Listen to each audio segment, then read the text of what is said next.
Se publicó el 24 de diciembre una reforma laboral para los trabajadores de plataformas digitales, porque se vuelven empleados estas personas que trabajan en Rappi, Uber, todos ellos. ¿Qué pasa con las prestaciones? ¿Qué pasa con el aguinaldo? ¿Qué pasa con las vacaciones? ¿Qué pasa con...? Pues van a tener derecho a todo eso, ¿no? Van a tener derecho ya a un salario, también van a tener derecho a vacaciones, prima vacacional, aguinaldos y PTU, siempre y cuando cumplan con 288 horas efectivas, ¿no?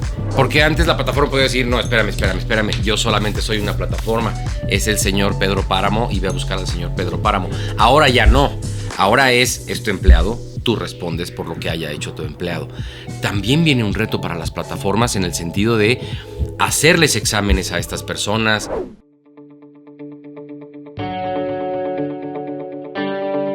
Hablemos Derecho con PDLC, The Bridge to the Solution.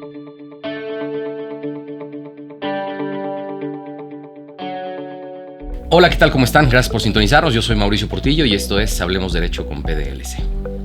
Empieza el año y con él es importante echar un vistazo a qué podemos esperar de él. En este episodio vamos a hablar de qué esperar en el 2025 en temas laborales, qué ya es una realidad, qué vamos a esperar, qué está por venir.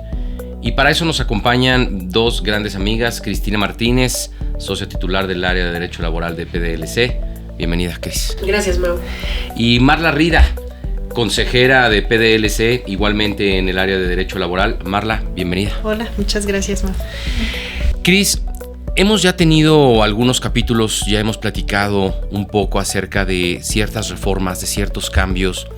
Quisiera dar un repaso, saber qué ya está en vigor, qué a partir del pasado 1 de enero ya tenemos que considerar y qué es inminente, qué viene y qué podemos esperar para lo que arranca en este 2025. Claro, Mau. En diciembre hubo mucho movimiento en el tema laboral. Hubo una reforma en la que los patrones tienen la obligación de revisar los salarios entre mujeres y hombres, es decir, se tienen que responsabilizar por esa brecha salarial y igualar los salarios entre mujeres y hombres. Eso ya está vigente desde diciembre del año pasado. Otra de las reformas que se publicó... Déjame hacer una pausa, perdóname. Sí. Igualar salarios. ¿Esto qué conlleva? Porque muchas veces pudiera parecer algo muy sencillo, pero trae un grande trabajo detrás. ¿Qué le vamos a recomendar a la gente que nos escucha? Tenemos que hablar de descripciones de puestos. Tienen que ganar lo mismo hombres y mujeres que tengan el mismo puesto con las mismas obligaciones. Si hay obligaciones que uno tenga más que el otro, puede haber una justificación. ¿Esto cómo crees que empieza a suceder en la práctica y qué deben de cuidar nuestros clientes o aquellos que nos escuchan? Sí tiene que haber, ahora se vuelve mucho más importante una descripción de puestos y responsabilidades para saber que hombres y mujeres están haciendo lo mismo y en consecuencia tienen derecho de ganar lo mismo. Entonces, esto tendría que venir en posiciones iguales, es decir, en las mismas categorías, si están haciendo las mismas actividades y tienen las mismas responsabilidades, hombres y mujeres tendrían que ganar lo mismo. Sí lleva mucha tarea por parte de recursos humanos o de quien designe la empresa, pero sí es importante que se revise. Si tienes menos responsabilidades como hombre o como mujer, o no es la misma descripción de puesto, a lo mejor el nombre del puesto está mal y tendrías que ajustar tus puestos para entonces igualar el salario de lo que las personas realmente están haciendo. Pero si haces lo mismo, misma responsabilidad, mismas capacidades, el salario tendría que ser exactamente igual. No por ser mujer ganar menos o por ser hombre ganar menos. Claro, aquí por eso quise que nos detuviéramos tantito, porque pareciera ser muy obvio y muy sencillo el tema de pues hombres y mujeres ganen lo mismo o simplemente buscar alguna justificación para que no sea así, pero hay un trabajo detrás, hay un soporte. Y Marla, tú como experta en materias de litigio laboral, ¿esto cómo ves que sucedería? ¿Qué tanto te puedes salvar en un juicio? ¿Qué tanto puedes justificarte como patrón el tener, si es que tienes todos estos documentos atrás de soporte, organigramas, contratos, descripciones de puesto, el reglamento, todo este marco laboral corporativo que recomendamos siempre tener a las empresas? ¿Qué diferencia puede hacer y por qué la hace? Pues totalmente, hace toda la diferencia. Independientemente del tema que se está como tratando de erradicar, que es la discriminación en este tipo de situaciones, ¿no? De que porque en estos tiempos pasa que todavía una mujer gane menos, teniendo la misma experiencia al mismo tiempo, laborando que un hombre, ¿no? O viceversa también se da el hecho, ¿no? Entonces, si uno tiene bien todos sus documentos laborales, todos sus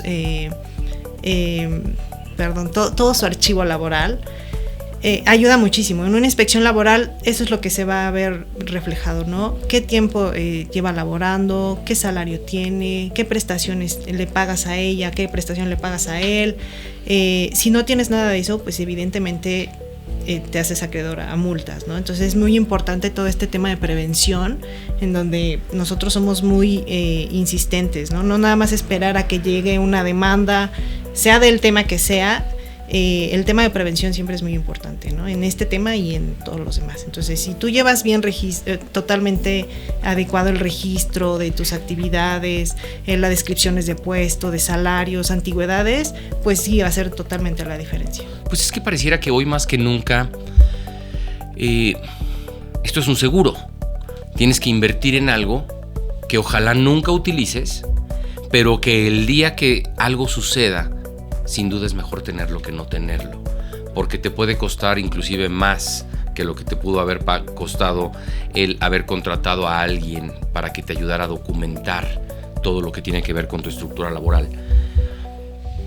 Entonces, pues nada, sin duda es fundamental que la gente ponga especial atención en esto para poder justificar, porque creo que también, como todo, tiene su parte positiva y su parte negativa, porque también puede prestarse a abusos. Hacemos lo mismo, yo hago más que él o yo hago más que ella, yo estoy más horas en la oficina que él o más horas en la oficina que ella, inclusive yo gano menos. Pues ¿qué necesitas? Tener un elemento que compruebe que las cosas no son como el empleado está diciendo o queriendo hacer ver a la autoridad en caso de algún juicio sin razón real de fondo, ¿no? Y recordemos algo muy importante. Este tema está relacionado con la discriminación y es importante documentarlo, como dice Marla, porque la ley te dice, ahorita termina una relación laboral y si el empleado no está de acuerdo va al centro de conciliación. Ese es el primer paso.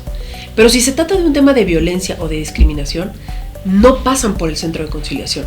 Van directamente al tribunal y te demandan. Entonces, no tienes esa oportunidad de llegar al centro de conciliación, negociar y que las cosas no se vayan mucho más allá y obviamente sale mucho más caro. Entonces es importante que se considere tener la mayor documentación posible, acreditando que hacen lo mismo, tienen mismas responsabilidades o no, para justamente evitar que se caiga en un tema de discriminación. Ese es importantísimo porque tiene, digamos, un agravante.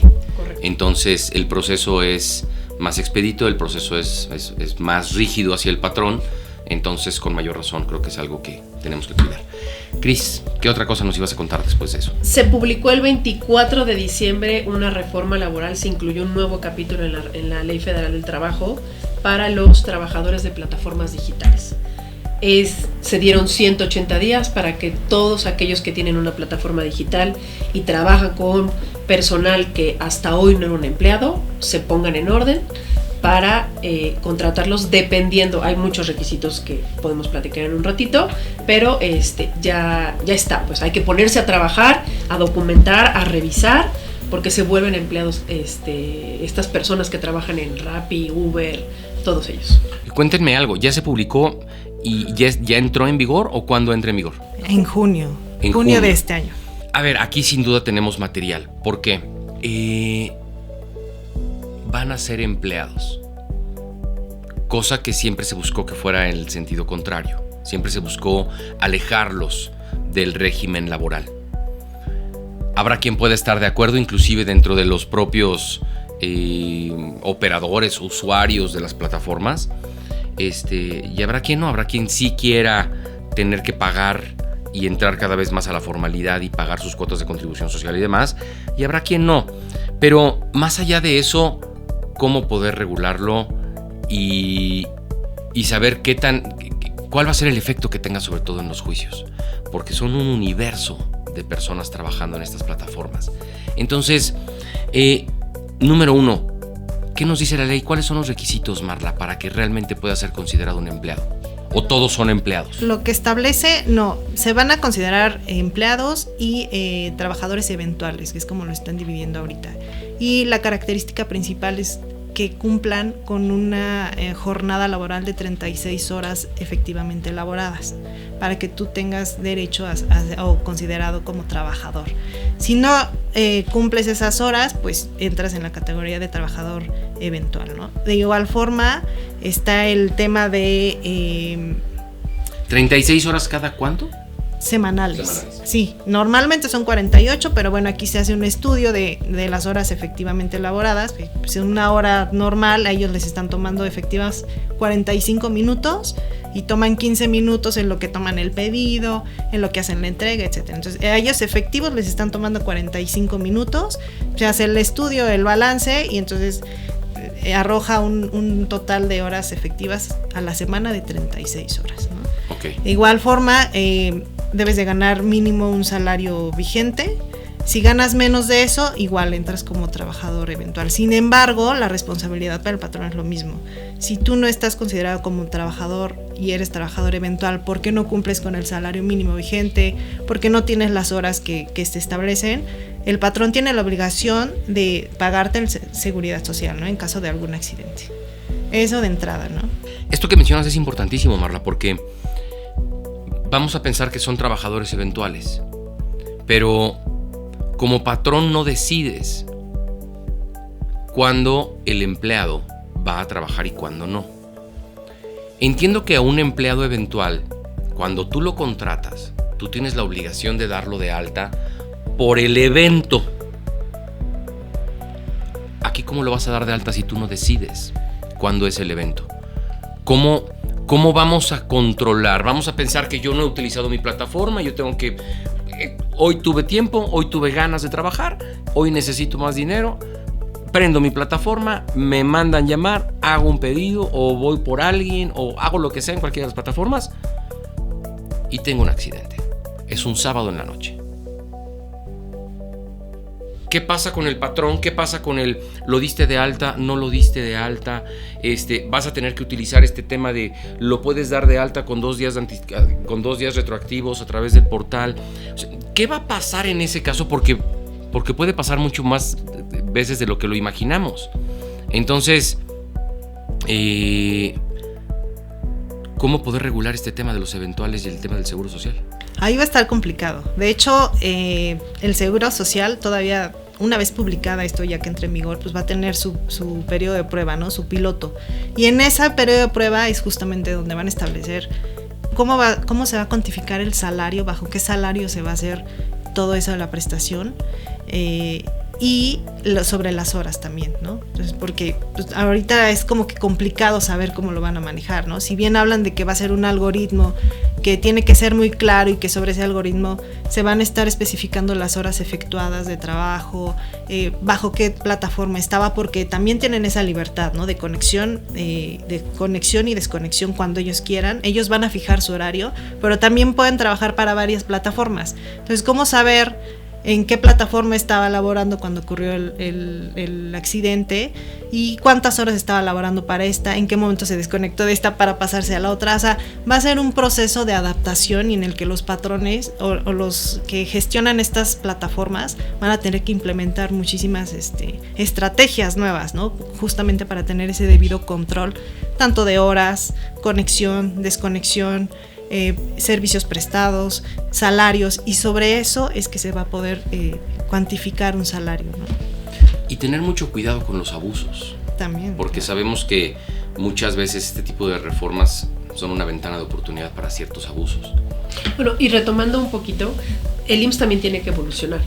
O sea, va a tener que tener un apartado de trabajadores para plataformas digitales, sobre todo porque si no eres empleado todavía, porque no cumples con las horas o con el salario mínimo mensual, el salario mínimo vigente, y te vuelves eventual, tendremos que ver cómo vas a dar de alta en el IMSS a la persona para que esté protegido cuando sufra este accidente. O sea, tendremos que ver cómo evolucionar. También por eso se dio este plazo para que se empiece a adaptar cómo se va a dar de alta a estos trabajadores. Claro, sin duda no me lo imagino como un proceso fácil. Creo que la informalidad era una de las cosas que ayudaba al éxito de esta plataforma y al éxito de este trabajo para muchas personas. El irlo formalizando representa un reto. No quiere decir que estoy en contra de esa formalización. Creo que es importante, sobre todo por los beneficios de la seguridad social, la protección que pueden tener. Hay un sinfín de accidentes, hay un servicio relacionado con como mototaxi, que he visto que tienen un número de accidentes bastante alto.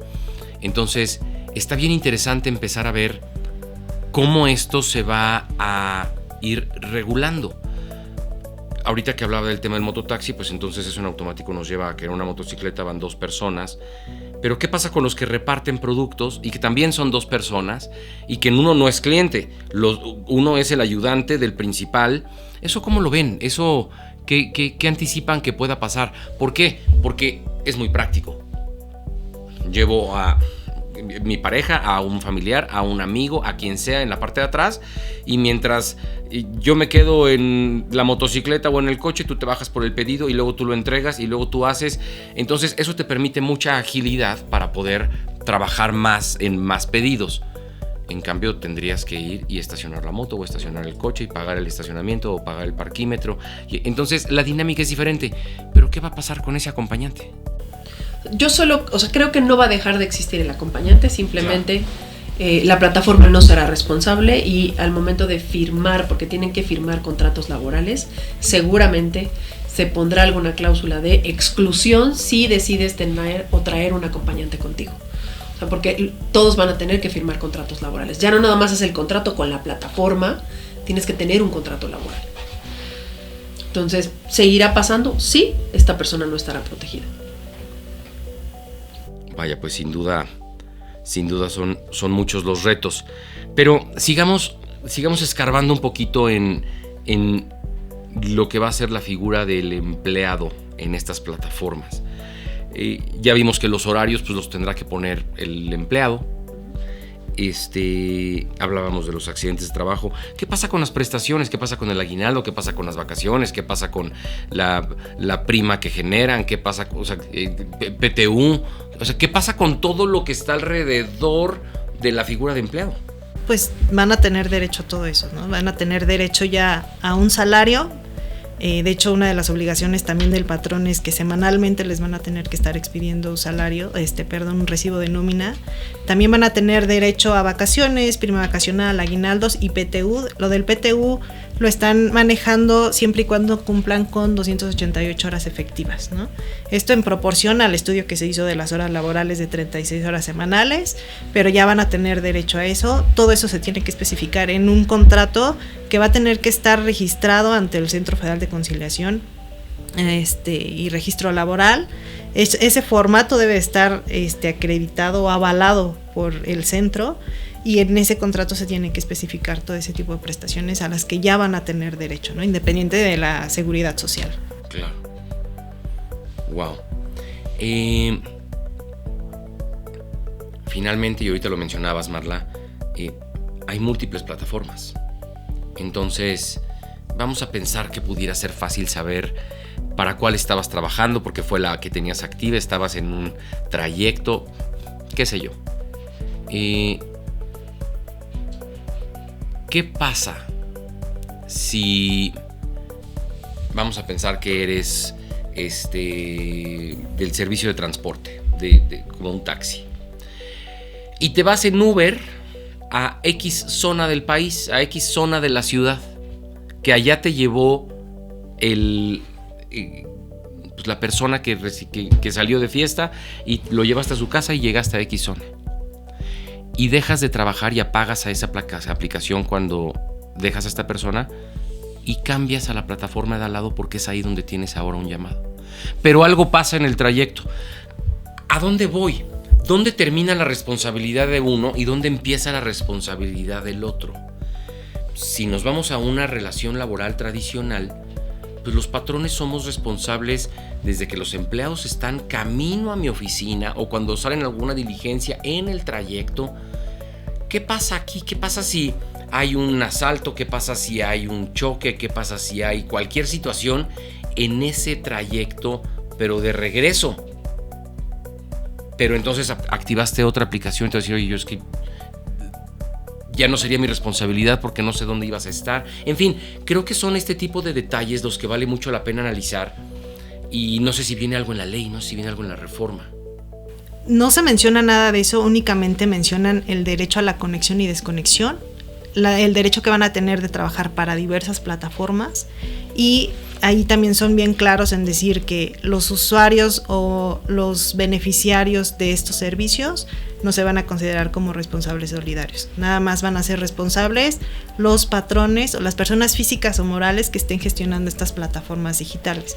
En el ejemplo que tú pones, yo creo que va a ser checar bien y especificar en qué plataforma estaba conectada en el momento de que pasaron los hechos, y si se conectó o fue en el trance, pues yo creo que va a ser la última persona o la última plataforma, la que se tendría que hacer o ninguna responsable, o ninguna, quizás. O sea, yo creo que ahí los peritajes se van a volver muy interesantes. Sí. Y carísimos, aparte. Y hay otro tema también, Cris, Marla, porque hemos escuchado de muchos asaltos, secuestros, abusos por operadores de diferentes plataformas. Al ser tu empleado, entonces tu plataforma eres responsable de lo que pase con tu empleado. Entonces, porque antes la plataforma podía decir, no, espérame, yo solamente soy una plataforma, es el señor Pedro Páramo y voy a buscar al señor Pedro Páramo. Ahora ya no, ahora es tu empleado, tú respondes por lo que haya hecho tu empleado. También viene un reto para las plataformas en el sentido de hacerles exámenes a estas personas, no sé si toxicológicos, no sé si pruebas de que consumiste alcohol o no consumiste alcohol, en fin. La responsabilidad ahora compartida con la plataforma es muy diferente que tengas a alguien operando tu plataforma siendo un externo, siendo un autoempleador, a que ya sea tu empleado. Y todo lo que esto conlleva. Eso también va a estar bien interesante ver cómo se va comportando, porque no sé cuál va a ser la política de las plataformas ahora en este sentido para la contratación, porque están contratando. Antes era, pues, súmese quien quiera. No me interesa, no tiene nada que ver conmigo. Ahora, yo voy a aceptar a quien sea como mi empleado, a quien sea sin que tenga certeza de cómo maneja, sin que tenga certeza de que si no tiene algún tipo de adicción, sin que tenga certeza. Híjole, esa creo que está muy interesante. Y se viene también el lado de los trabajadores, ¿no? ¿Qué tanto están dispuestos a hacer o no hacer lo que les exijan, ¿no? Porque la realidad es que ellos, a la mayoría, no estaban de acuerdo con esto. Ellos no querían pertenecer o no querían tener seguridad social, ¿no? Es decir, yo no quiero pertenecer, a mí páguenme mi salario entero y no quiero seguridad social, ¿no? Entonces, también ver ese lado, qué tanto están dispuestos los trabajadores a sujetarse a estas nuevas disposiciones. No creo que sea tan fácil también para ellos. Sin duda, yo creo que representa muchos retos. ¿Qué más? Síganos contando, ¿qué más viene? ¿Algo más de esta misma ley? Pues nada más, pues sí, estén bien atentos, que cumplan con todo, porque también se adiciona un nuevo artículo en la ley en donde vienen las sanciones para este tipo de incumplimientos sobre las plataformas digitales, que sí son bastante grandes, que van desde los 250 UMAS como mínimo hasta los 25,000 UMAS, es decir, 28,200 pesos hasta 2,800,000 pesos. Entonces, que estén bien atentos, que se pongan a trabajar, prevenir antes de que llegue algo o que pase algo. Digo, si bien es una reforma que apenas va a entrar en vigor, pues no está de más empezar desde ahorita a contemplar todos los hechos que se vienen, ¿no? Por supuesto. Cris, Marla, ¿qué más? ¿Qué más viene? ¿Qué más ya fue aprobado? ¿Qué más estamos en espera de que entre en vigor? Está aprobada la ley Silla de la que ya habíamos platicado. Cierto. Donde los patrones son responsables de que las personas tomen descanso, se sienten. Sobre todo para aquellos lugares de trabajo donde no puedes tener una silla donde estás trabajando, como es un almacén. Tienes que buscar los descansos adecuados, las sillas adecuadas para que la gente tome su descanso, que esté lo más cerca posible y tomes nota de que lo están haciendo. porque recordemos que el año pasado se volvió un riesgo de trabajo todo este problema de varices y de circulación, porque la gente duraba todo el día parada. Entonces el patrón es responsable de darse cuenta que el empleado sí se sienta, no solo ponerle la silla, tiene que responsabilizarse por ver que el empleado se siente y tome estos descansos justo para evitar este tipo de enfermedades. Esta ley ya está y hay que ponerse a trabajar. ¿Eso ya entró en vigor? ¿Ya lo tiene que implementar desde el pasado 1 de enero? Ya hay que entrar. Ok. Así es. Excelente. Esa, bueno, por ahí tuvimos un capítulo hace un par de meses. Vale la pena que lo revisen, vale la pena que le den la oportunidad de escucharlo y vean, tiene implicaciones importantes que vale la pena considerar. Ya está en vigor. ¿Qué más tenemos? Y las reformas que seguimos esperando, todavía no sabemos cuándo van a salir, solamente para que la gente lo pueda prever, sobre todo en temas de presupuesto, que el aguinaldo va a subir de 15 días a 30 días, la prima vacacional se quiere subir de 25% a 50%, la prima de antigüedad también quiere subirse a 15, en lugar de 12 días por año trabajado, 15 días, y bueno, lo de la reducción de la jornada laboral, que eso va a haber un programa piloto, y después se va a definir qué industrias entran, cuáles no entran y se van a establecer los lineamientos. Pero bueno, son las que vienen.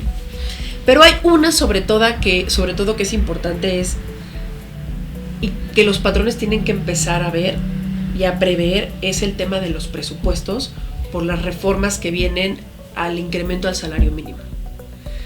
Justo acabo de tener una plática con un cliente que tiene un almacén en donde tienen diferentes categorías.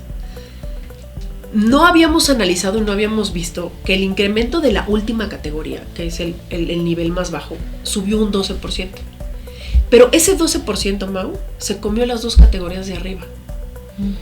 Entonces, ¿qué haces con tus dos categorías de arriba, con tus puestos de arriba, cuando no te alcanza para subirle a todos el 12%? Porque ese 12% se impactó a todas las prestaciones. Sí, para seguir manteniendo el organigrama con esos Exacto, escalafones. entonces te va a decir el de la categoría de en medio, pues mejor bájame a la última categoría si tengo menos responsabilidades, porque va a ganar más que yo, o está ganando igual que yo. El problema viene en el futuro, porque va a seguir incrementando el salario, y esa última categoría va a alcanzar a tu categoría más alta. Entonces es importante que estas personas, o sea, estos patrones que tienen estos almacenes y que tienen diferentes categorías y que pagan salario mínimo, hagan una proyección para ver cómo los va a ir alcanzando el salario, porque el siguiente año, con colegas he escuchado que lo quiere subir el 15%. O sea, se va a seguir comiendo los salarios de arriba. Entonces sí se vuelve un tema. La propuesta que hay, o la propuesta que se tuvo en esta reunión con el cliente, es hacer un salario único. Ya solo tienes un salario, aunque tienes diferentes categorías, pero obviamente todo sube. O sea, la realidad es que está muy interesante y es muy importante que la presidenta ya dijo que va a seguir subiendo el salario hasta que ella se vaya, que vayan haciendo esas proyecciones para estas empresas que ganan salarios mínimos. Entonces creo que eso sí pega muchísimo en el presupuesto. Claro, y es un efecto secundario que no se ve a simple vista. Esta propuesta o esta conclusión a la que llegaste con tu cliente se escucha muy buena, se escucha muy creativa. Hacer un escalafón, como dices, un salario único, pero según el escalafón tienes prestaciones y bonos adicionales que hacen que sea tu compensación final según el rango que tú tienes, lo cual es maravilloso. Pero nuevamente, y como lo decíamos hace rato, todo esto requiere mucho trabajo, y hoy más que nunca contar con un buen departamento de recursos humanos, y hoy más que nunca tener un buen abogado laboralista litigante y laboralista corporativo cerca, que te ayuden no solo a resolver, sino también a prever. Creo que eso es hoy más importante que nunca. Y pues, bueno, se nos acaba el tiempo, pero afortunadamente pudimos revisar todo lo que podemos esperar para este año. Marla, Cris, gracias por acompañarnos. ¿Algo final que quieran recomendarle a la gente que nos escucha? Pues que se tomen el tiempo de ver qué obligaciones les hace falta por cumplir, porque la instrucción es la Secretaría del Trabajo y Previsión Social va a estar tocando la puerta de muchos patrones para revisarlo. y sí se están metiendo al detalle. Y las multas sí son muy altas por cuestiones que a lo mejor no lo ameritan, o sea, multas desde 80,000 pesos porque los contratos laborales le hacía falta la firma del apoderado legal de la empresa. La ley no te dice que tiene que venir firmado por el apoderado, pero multaron a uno de nuestros clientes porque no traía la firma del apoderado. 80,000 pesos. Claro, puedes ir a defenderlo, pero no se trata de eso. Entonces es importante que cuidemos el detalle, que cuidemos a qué estamos obligados y empecemos a hacerlo poco a poco, porque estas inspecciones van a seguir sucediendo. Súper. Marla. Igual, que tengan en consideración el tema de la prevención, ¿no? Que es muy importante. Contar con un aliado que te pueda ayudar en esas estrategias de prevención, creo que te va a ahorrar muchísimo, les va a ahorrar muchísimo dinero. Tener un abogado antes de la demanda les va a ayudar muchísimo. Pues sí, muchas gracias de nuevo a las dos, un placer tenerlas aquí. Y a todos ustedes que nos acompañaron, muchas gracias como siempre. Recuerden, yo soy Mauricio Portillo y esto fue Hablemos Derecho con PDLC. Nos vemos en la próxima. Hasta pronto. Esto fue Hablemos Derecho con PDLC, una conversación legal a tu altura.